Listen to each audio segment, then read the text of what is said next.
या देवी सर्वभूतेषु शान्तिरूपेण संस्थिता नमस्तस्यै नमस्तस्यै नमस्तस्यै नमो नमः। जय श्री राम दोस्तों, राम हनुमान ज्ञान गंगा कहानी में आप सबका दिल से स्वागत है। आज की कहानी है माँ दुर्गा के 9 रूपों की नवरात्रि व्रत कथा। नवरात्रि के 9 दिनों में माँ दुर्गा के अलग अलग 9 स्वरूपों की पूजा की जाती है। लेकिन माँ ने क्यों लिए ये सारे अवतार, क्या इनका महत्व है? नवरात्रि के 9 दिनों में माँ दुर्गा के अलग अलग 9 रूपों की पूजा की जाती है। मान्यता है कि नवरात्रि के दौरान जो भी भक्त माँ दुर्गा के 9 दिन तक व्रत रखते हैं और विधि अनुसार पूजा करते हैं, उनकी हर मनोकामनाएं पूरी होती हैं। नवरात्रि का व्रत करने वाले हर वक्त को मनोवांछित फल देने वाली इस कथा को पढ़ना या सुनना ज़रूर चाहिए। जाने इस कहानी के माध्यम से। एक बार बृहस्पति जी और ब्रह्मा जी के बीच संवाद हो रहा था।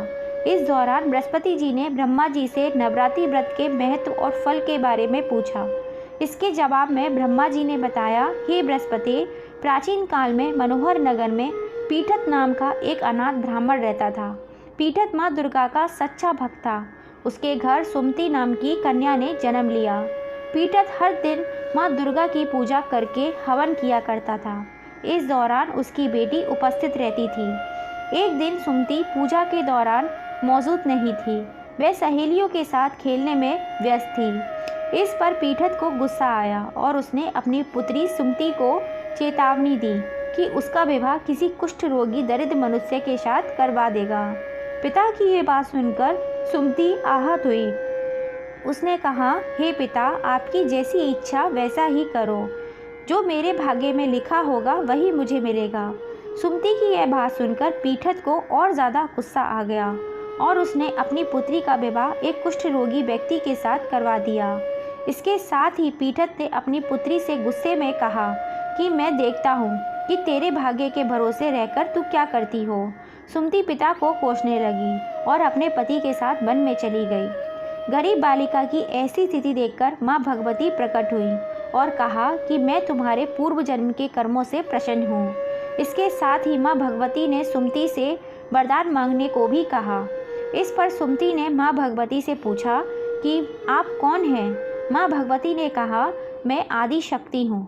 आज तुम्हें तुम्हारे पूर्व जन्म के वृत्तांत सुनाती हूँ। माँ भगवती ने बताया कि पूर्व जन्म में सुमति निषाद भील की स्त्री थी और पतिव्रता थी। एक दिन तुम्हारा पति चोरी की वजह से पकड़ा गया। इसके बाद सिपाहियों ने तुम दोनों पति पत्नी को जेल खाने में कैद कर दिया। तुम दोनों को जेल खाने में भोजन भी नहीं दिया गया। तुमने नवरात्रों के दिनों में ना तो कुछ खाया और ना ही जल पिया। इस तरह 9 दिन तक नवरात्र का व्रत हो गया। माँ भगवती ने आगे कहा, मैं तुम्हारे उस व्रत के प्रभाव से प्रसन्न हूँ और मैं तुम्हें मनोवांछित फल देती हूँ। तुम्हारी जो इच्छा हो सो मांगो। माँ भगवती की यह बात सुनकर सुमति ने कहा, हे माँ दुर्गे, मैं आपको प्रणाम करती हूँ। आपसे विनती है कि मेरे पति के कुष्ठ को दूर कीजिए। माँ भगवती ने ब्राह्मण की बेटी की इच्छा पूरी कर दी। इसके बाद सुमति ने माँ भगवती की आराधना की। ब्राह्मण की बेटी की आराधना से खुश होकर माँ भगवती ने कहा, मैं तुम्हें उदयलय नामक अति बुद्धिमान, धनवान, कीर्तिवान तथा जितेंद्रिय पुत्र होगा। इस वरदान से खुश होकर सुमति ने माँ भगवती से नवरात्रि व्रत की विधि और व्रत के फल की जानकारी मांगी। इस पर माँ भगवती ने बताया कि चैत्र अश्विनी मास के शुक्ल पक्ष की प्रतिपदा तिथि से 9 दिन तक व्रत करें। अगर व्रत नहीं रख सकते तो एक समय का भोजन करें। घट स्थापना करने के बाद वाटिका बनाकर उसको हमेशा जल से सींचना चाहिए। विधि अनुसार पूजा करने के बाद पुष्प से अर्घ्य देना चाहिए। इस दौरान घी, गेहूँ, शहद, खांड, जौ, तिल, बेल, नारियल, कदम्ब और दाख से हवन करें। गेहूं के हवन से लक्ष्मी प्राप्त होती है और खीर व चंपा के पुष्पों से धन की और बेल के पत्तों से तेज व सुख मिलता है। माँ भगवती ने बताया कि बिजोरा के फल से अर्घ्य देने से रूप की प्राप्ति होती है। जायफल से अर्घ्य देने से कीर्ति और जो इंसान आंवले के अर्घ्य देता है उसे सुख की प्राप्ति होती है। इसी तरह केले से अर्घ्य देने वाले को आभूषणों की प्राप्ति होती है। इस विधि विधान से होम और यज्ञ की सिद्धि के लिए आचार्य को दक्षिणा दें।